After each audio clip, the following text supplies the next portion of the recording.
আজকে গিয়েছিলাম লোকনাথ বাবার পুজো হয়েছিল, সেই পুজোর প্রসাদ খেতে। আগে ফল প্রসাদ খাওয়া হয়ে গেছে, এইবার আমরা খিচুড়ি প্রসাদ খাচ্ছি সবাই মিলে।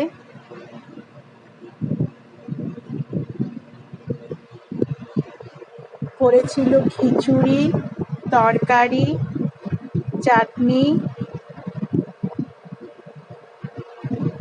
দেখো, এখানে আমার এটা হচ্ছে পুরনো বান্ধবী, একসাথে পড়াশোনা করতাম।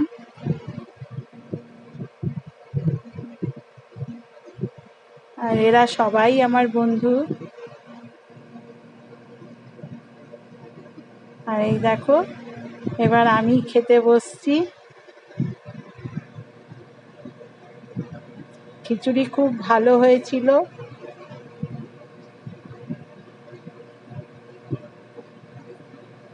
তরকারিও ভালো হয়েছিল, চাটনিও ভালো হয়েছিল।